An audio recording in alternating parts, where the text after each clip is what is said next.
Hi everyone, Stacy from Dies to Die For. Happy New Year to all of you. Welcome to 2021.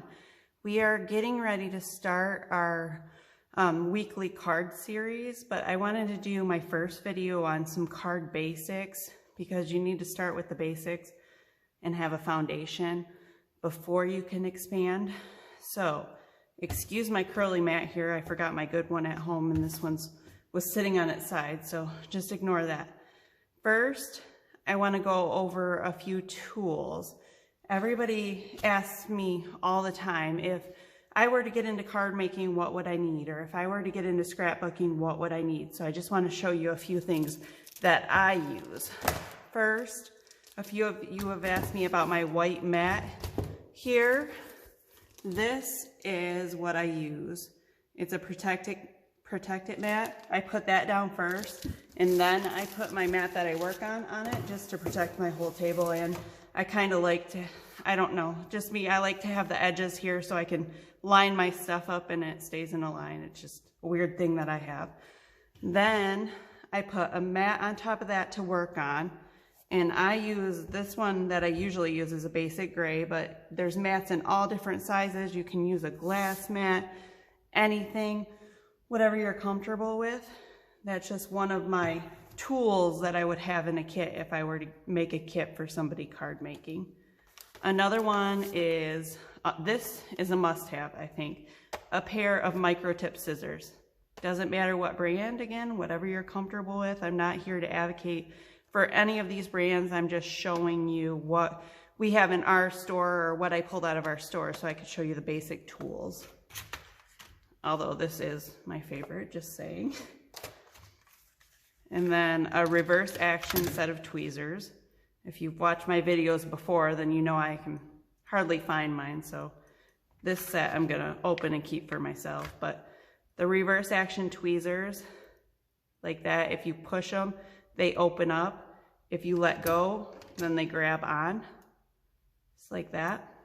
They're really nice for using little pieces or little die cut pieces, enamel dots, whatever.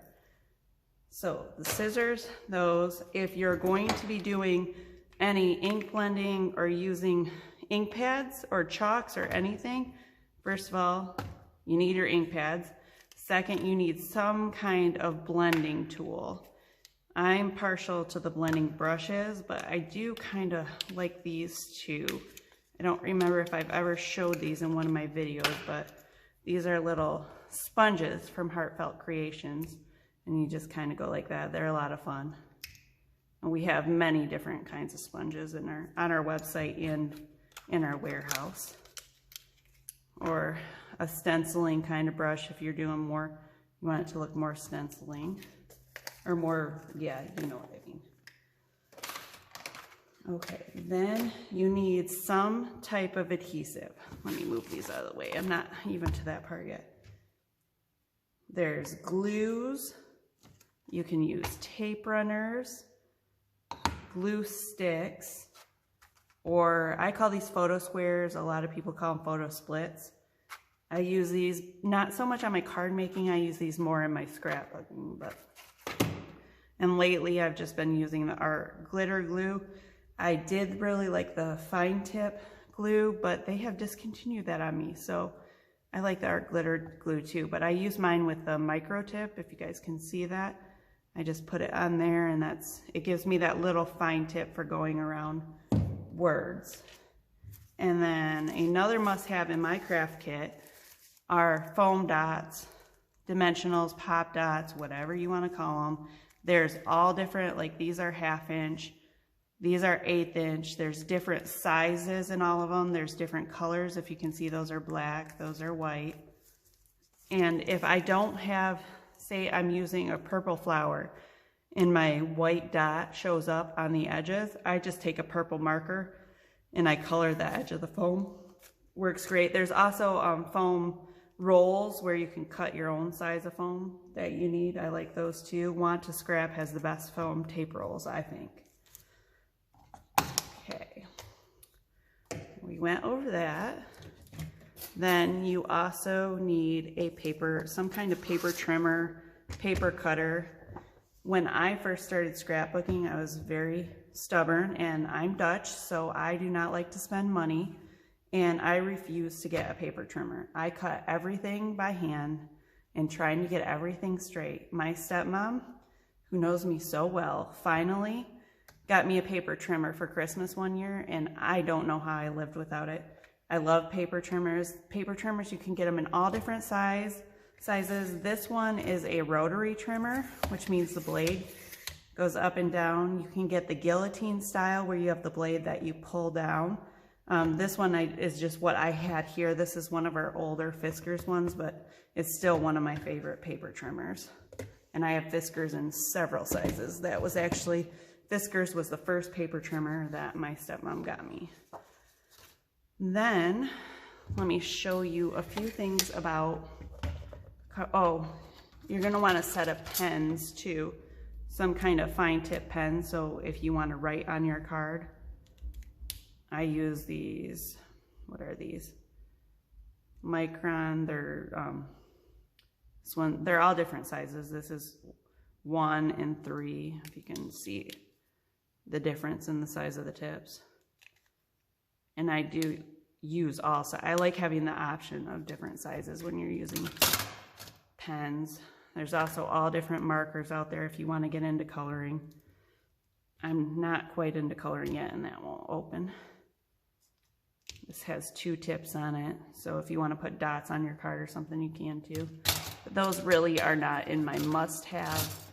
The products I already showed you are what would be in my must-have bucket.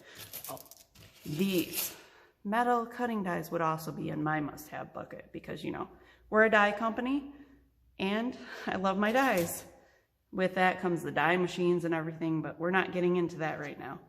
Right now, I want to show you some card basics.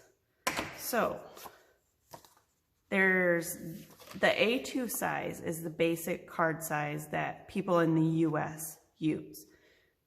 An A2 size is you take an 8.5 by 11 piece of paper and you just cut it directly in half. So you would cut it at 5 inches. I'm sorry, not 5 inches, 5.5 inches. I was thinking of my 5-inch. Okay, you cut that directly in half. You can get 2 card bases out of 1 sheet of 8.5 by 11 paper. Then this is why I like my trimmers with my lines on them, because I always line up to make sure that my card base is straight, right on the lines. And then just take your bone folder and fold it over. It's that easy to make a card base. That one was for our 8.5 by 11. A lot of people also use a 5 by 5 card size. For the 5 by 5 card size, you would cut your paper at 5, and you always want to double because this is for the base. So if I were cutting just the card front, I would cut it at 5 by 5. But for the base, you would cut it at 5 by 10. So you can fold it in half and make a 5 by 5 card. I already went over that. Now, one of the new card obsessions, or I guess it's older, it's just starting to become popular again, is the Slimline Cards. And there's all different sizes you can make in the Slimline. But from what I've seen, the 2 basic sizes are 3.5 by 8.5. Or 8, actually I think this one I made 8.5, but okay, so let's say it's an inch shorter. 8 by 4. And again, to be able to make a card base, you want to double whatever your dimensions are. So instead of cutting this at, if you were trying to make a 4-inch, you would cut it at 8. So when you fold it in half, you have a 4 by 8 area to work on. Okay, I think that that's about all I have to share with you right now. I just wanted to get some of the basic tools and basics down so that when you watch the rest of our card videos, you at least have a basic knowledge for all of you who have not made cards or made anything before. You can always refer back to this video And starting next week, we will be doing videos on Tuesdays and Thursdays. And then I will be throwing in there occasionally like a bonus video for scrapbooking pages also. Our Tuesday and Thursdays will be cards. And on our Thursdays, I'm going to be taking some of the cards that I've already made